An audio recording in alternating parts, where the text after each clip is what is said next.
Hi, എല്ലാവർക്കും സ്വാഗതം. ഇന്നത്തെ റെസിപ്പി ഒരു വെറൈറ്റി ആയിട്ടുള്ള റെസിപ്പിയാണ്, ഒരു വെറൈറ്റി ആയിട്ടുള്ള കറിയാണ്. അതായത് ദഹി ആലു, പൊട്ടാറ്റോയും തൈരും ഉപയോഗിച്ചിട്ടുള്ളൊരു കറിയാണ്. അപ്പോൾ എല്ലാവരും ഒന്ന് ട്രൈ ചെയ്ത് നോക്കണം. അപ്പം ഇന്നത്തെ വീഡിയോ തുടങ്ങുന്നതിന് മുന്നേ ചാനൽ സബ്സ്ക്രൈബ് ചെയ്യാത്തവർ സബ്സ്ക്രൈബ് ചെയ്യാൻ മറക്കരുത്. നിങ്ങൾ ബെല്ലൈക്കൺ കൂടെ ഒന്ന് പ്രസ് ചെയ്യണം, എന്നാലേ ഞാൻ അപ്ലോഡ് ചെയ്യുന്ന വീഡിയോസിൻ്റെയൊക്കെ നോട്ടിഫിക്കേഷൻ എല്ലാവർക്കും കിട്ടുള്ളൂ. അപ്പോൾ എല്ലാവരും വീഡിയോ കണ്ട് ഇഷ്ടമായിച്ചാൽ ഷെയർ ചെയ്യണം, ലൈക്ക് ചെയ്യണം, കമൻറ്റ് ചെയ്യാനും മറക്കരുത്. ഞാൻ മുന്നേ അപ്ലോഡ് ചെയ്തിട്ടുള്ള എല്ലാ വീഡിയോസും എല്ലാവരും കാണണം. അപ്പോൾ ഇന്ന് നമുക്ക് ഈ പൊട്ടാറ്റോയും തൈരും ഉപയോഗിച്ചുള്ള കറി ഉണ്ടാക്കുന്നത് എങ്ങനെയാണെന്ന് നോക്കാം. അപ്പോൾ ഞാനിവിടെ 1/2 കിലോ പൊട്ടാറ്റോ എടുത്തിട്ടുണ്ട്. ഈ 1/2 കിലോ പൊട്ടാറ്റോ കഴുകി തൊലിയൊക്കെ കളഞ്ഞ് ചതുരത്തിലുള്ള കഷ്ണങ്ങളാക്കി നുറുക്കിയെടുത്തതാണ്. അപ്പോൾ ആദ്യം നമുക്ക് വേണ്ടത് ഈ പൊട്ടാറ്റോ ഒന്ന് വേവിച്ചെടുക്കണം. അപ്പോൾ ഞാനൊരു പാത്രത്തിൽ വെള്ളം വെച്ചിട്ടുണ്ട്. അത് ഏകദേശം തിളയ്ക്കാറാവുമ്പോൾ ഈ പൊട്ടാറ്റോ അതിലേക്ക് ചേർത്ത് കൊടുക്കുക. എന്നിട്ട് ഇത് ഒന്ന് പകുതി കുക്ക് ചെയ്താൽ മതി, അതായത് പകുതി വെന്താൽ മതി, വെന്ത് ഉടഞ്ഞു പോവരുത്. അപ്പോൾ ഹാഫ് കുക്കായതിന് ശേഷം ഇത് നമുക്കിതിന്ന് കോരി മാറ്റി വയ്ക്കാം. അപ്പോൾ ഈ വെള്ളം ഒന്ന് തിളച്ച് വന്നതിന് ശേഷം ഞാനത് ഫ്ലെയിം ഓഫ് ചെയ്യുന്നുണ്ട്. എന്നിട്ടൊരു 10 മിനിറ്റ് മാറ്റി വയ്ക്കുകയാണ് സൈഡിലേക്ക്. അതിന് ശേഷം അത് വെള്ളത്തിൽ നിന്ന് വാർത്തെടുക്കുന്നുണ്ട്. ഇനി നമുക്ക് തൈര് ചേർത്തിട്ട് ഇതിലേക്ക് വേണ്ട മസാല തയ്യാറാക്കാം. അപ്പോൾ ഞാനിവിടെ എടുക്കുന്നത് 3 ടേബിൾ സ്പൂൺ തൈരാണ്. അപ്പോൾ നല്ല പുളിയുള്ള തൈരാണെങ്കിൽ 2 ടേബിൾ സ്പൂൺ മതിയാവും. അപ്പോൾ ഇത് കുറച്ച് പുളി കുറവാണ്, അപ്പോൾ 3 ടേബിൾ സ്പൂൺ തൈരാണ് ചേർക്കുന്നത്. ഇതിലേക്ക് ഇനി 1 ടീസ്പൂൺ മുളക് പൊടി ചേർക്കുന്നുണ്ട്, ഒരു 1/2 ടീസ്പൂൺ മഞ്ഞൾ പൊടിയും, 1/2 ടീസ്പൂൺ മഞ്ഞൾ പൊടിയും. ഇനി ഇതിലേക്ക് ചേർക്കുന്നത് ഗരം മസാലയാണ്, ഒരു 1/2 ടീസ്പൂൺ ഗരം മസാല ചേർക്കുന്നുണ്ട്, 1 ടീസ്പൂൺ മല്ലിപ്പൊടിയും കൂടെ ചേർക്കുന്നുണ്ട്, 1/2 ടീസ്പൂൺ ചെറിയ ജീരകം പൊടിച്ചതാണ് ചേർക്കുന്നത്. അപ്പോൾ ഇതെല്ലാം കൂടെ നന്നായിട്ട് മിക്സ് ചെയ്ത് വെക്കുക. അപ്പോൾ ഈ മസാലപ്പൊടികൾ ഞാൻ ഒന്നുകൂടെ പറയാം. 1 ടീസ്പൂൺ മുളക് പൊടിയും 1/2 ടീസ്പൂൺ മഞ്ഞൾ പൊടിയും, പിന്നെ 1 ടീസ്പൂൺ മല്ലിപ്പൊടിയും, 1/2 ടീസ്പൂൺ ഗരം മസാലയും, കുറച്ച് 1/2 ടീസ്പൂൺ ചെറിയ ജീരകം പൊടിച്ചതുമാണ്. ഇതെല്ലാം കൂടെ ഒന്ന് നന്നായിട്ട് മിക്സ് ചെയ്തിട്ട് ഇതൊരു സൈഡിലേക്ക് മാറ്റി വയ്ക്കുക. ഇപ്പോഴേക്ക് ഏകദേശം ഒരു 10 മിനിറ്റായി കഴിഞ്ഞപ്പോൾ നമ്മുടെ പൊട്ടാറ്റോ ഹാഫ് കുക്കായിട്ടുണ്ട്. അപ്പോൾ ഞാൻ വെള്ളത്തിൽ നിന്ന് വാർത്തെടുത്ത് മാറ്റി വെച്ചിട്ടുണ്ട്. ഇനി ഇതിലേക്ക് നമുക്ക് ആവശ്യമായ മസാലകൾ ചേർത്തിട്ട് ഒരു 10 മിനിറ്റ് മാറ്റി വയ്ക്കണം, എന്നാലേ മസാലയൊക്കെ നന്നായിട്ട് ഈ പൊട്ടാറ്റോയിലേക്ക് പിടിച്ച് കിട്ടുള്ളൂ. അപ്പോൾ അതിന് വേണ്ടിയിട്ട് ഇതിലേക്ക് കുറച്ച് മഞ്ഞൾ പൊടിയും 1 ടീസ്പൂണ് മുളക് പൊടിയും ആവശ്യത്തിന് ഉപ്പും കൂടെ ചേർത്തിട്ട് നന്നായി മിക്സ് ചെയ്തിട്ട് മാറ്റി വയ്ക്കുക. അപ്പോൾ ഇത് കൈകൊണ്ട് തന്നെ നന്നായിട്ട് മിക്സ് ചെയ്തിട്ട് 10 മിനിറ്റ് എന്തായാലും മാറ്റി വയ്ക്കണം, എന്നാലേ ഈ മസാലയൊക്കെ നന്നായിട്ട് ഇതിൽ പിടിച്ച് കിട്ടുള്ളൂ.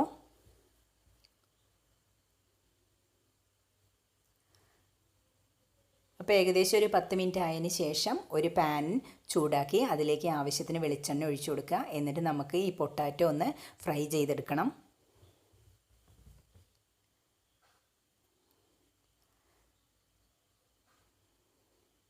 അപ്പോൾ ഈ വെളിച്ചെണ്ണ നന്നായി ചൂടായി വന്നിട്ടുണ്ട്. അപ്പോൾ ഈ പൊട്ടാറ്റോ ഇതിലേക്ക് ചേർത്ത് കൊടുക്കുന്നുണ്ട്.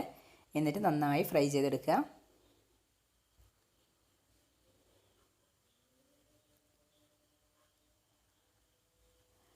അപ്പോൾ ഈ പൊട്ടാറ്റോ ഫ്രൈ ആയിട്ട് കിട്ടാൻ ഏകദേശം ഒരു 10 മിനിറ്റൊക്കെ സമയമെടുക്കും.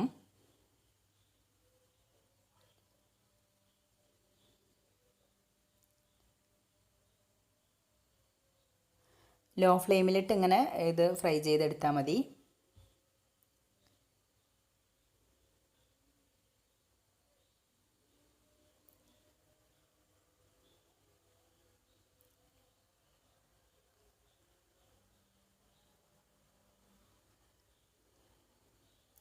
അപ്പോൾ ഇത് ഏകദേശം ഇത് ഫ്രൈ ആയി വന്നിട്ടുണ്ട്. അപ്പോൾ ഞാനിത് വെളിച്ചെണ്ണയിൽ നിന്ന് കോരി മാറ്റി വയ്ക്കുന്നുണ്ട്. അപ്പോൾ ഈ പൊട്ടാറ്റോ മുഴുവൻ നമ്മൾ ഇതിന്ന് വെളിച്ചെണ്ണയിൽ നിന്ന് മാറ്റി വയ്ക്കുക. ഇനി ബാക്കിയുള്ള വെളിച്ചെണ്ണയിൽ ഞാനിവിടെ ഒരു സവോള നുറുക്കി വെച്ചിട്ടുണ്ട്. അപ്പോൾ ഒരു സവോള വളരെ കനം കുറച്ച് പീസായിട്ടാണ് നുറുക്കി വെച്ചത്. അപ്പോൾ ആ സവോള ഈ ബാക്കിയുള്ള വെളിച്ചെണ്ണയിലേക്ക് ഇട്ടിട്ട് നന്നായിട്ടൊന്ന് വഴറ്റിയെടുക്കുക.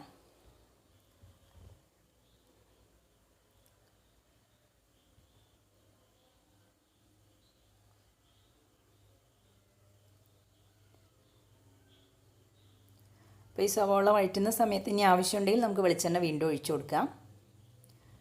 അപ്പോൾ നന്നായിട്ടൊന്ന് ബ്രൗൺ കളർ ആവുന്ന വരെ സവോള വഴറ്റിയെടുക്കുക.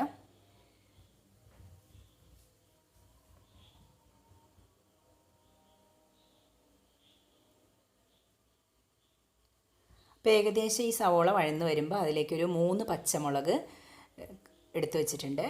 അപ്പോൾ അതും കൂടെ ഇട്ട് കൊടുക്കുന്നുണ്ട്. ഇനി 1 ടേബിൾ സ്പൂണ് ഇഞ്ചി വെളുത്തുള്ളി പേസ്റ്റാണ്, അതും കൂടെ ചേർത്തിട്ട് 1 ടീസ്പൂണാണ്, 1 ടീസ്പൂൺ ഇഞ്ചി വെളുത്തുള്ളി പേസ്റ്റും കൂടെ ചേർത്തിട്ട് നന്നായിട്ടൊന്ന് വഴറ്റിയെടുക്കുക. അതിൻ്റെ പച്ചമണമൊക്കെ മാറുന്ന വരെ വഴറ്റിയെടുക്കുക.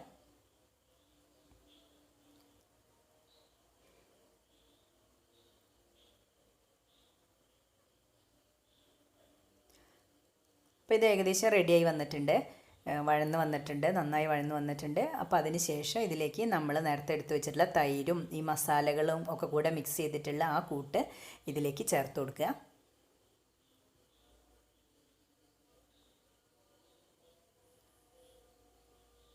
എന്നിട്ട് ഇത് വീണ്ടും നന്നായി വഴറ്റി കൊടുക്കുക.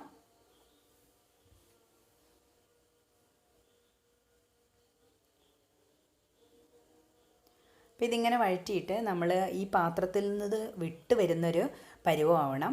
അപ്പോഴാണ് നമ്മളിതിലേക്ക് ബാക്കി ഇൻഗ്രീഡിയൻസ് ചേർക്കുക. അപ്പോൾ ഇത് പാത്രത്തിൽ നിന്ന് ഏകദേശം വിട്ട് വരുന്നൊരു ആയിട്ടുണ്ട്.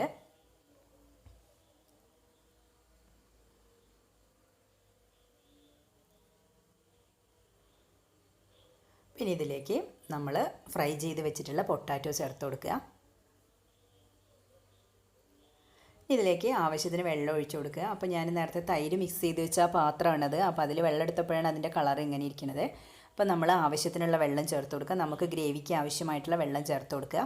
എന്നിട്ട് ഇതിലേക്ക് ആവശ്യമായ കുറച്ച് ഉപ്പും കൂടെ ചേർത്ത് കൊടുക്കുക. പൊട്ടാറ്റോയിൽ നമ്മൾ ഫ്രൈ ചെയ്യുന്ന സമയത്ത് ഉപ്പ് ചേർത്തിട്ടുണ്ട്. അപ്പോൾ ഈ മസാലയിലേക്ക് ആവശ്യമായിട്ടുള്ള കുറച്ച് ഉപ്പ് ചേർത്ത് കൊടുക്കുക.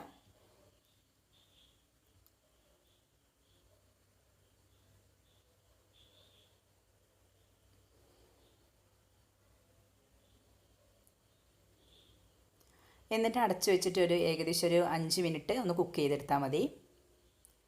5 മിനിറ്റിന് ശേഷം ഞാനത് തുറന്ന് നോക്കിയിട്ടുണ്ട്. അപ്പോൾ ഇത് നന്നായിട്ട് ഡ്രൈ ആയി വരുന്നുണ്ട്. പിന്നെ ഇതിലേക്ക് കുറച്ച് മല്ലിയിലയും കൂടെ ഇട്ട് കൊടുക്കുന്നുണ്ട്. അപ്പോൾ നമുക്ക് ചപ്പാത്തിയിലേക്കും പൊറോട്ടയിലേക്കും പിന്നെ വെള്ളപ്പത്തിലേക്കും ഒക്കെ ഉപയോഗിക്കാൻ പറ്റിയൊരു കറിയാണിത്. അപ്പോൾ അതെല്ലാവർക്കും ഇഷ്ടമായി എന്ന് വിചാരിക്കുന്നു. ഇഷ്ടമായിച്ചാൽ വീഡിയോ ഷെയർ ചെയ്യാനും ലൈക്ക് ചെയ്യാനും കമൻറ്റ് ചെയ്യാനും ഒന്നും മറക്കരുത്. അപ്പോൾ ചാനൽ സബ്സ്ക്രൈബ് ചെയ്യാത്തവർ സബ്സ്ക്രൈബ് ചെയ്യാനും മറക്കരുത്. നമുക്ക് ബ്രേക്ക്ഫാസ്റ്റിനൊക്കെ ഉണ്ടാക്കാൻ പറ്റിയിട്ടൊരു കറിയാണിത്. ഒരു വെറൈറ്റി ആയിട്ടുള്ള കറിയാണ്. അപ്പോൾ നമ്മളെന്നും ഡെയിലി കഴിക്കുന്ന കറിയിൽ നിന്നും നല്ല വ്യത്യാസമുള്ളൊരു കറിയാണ്. അപ്പോൾ എല്ലാവരും ട്രൈ ചെയ്ത് നോക്കണം. Thank you.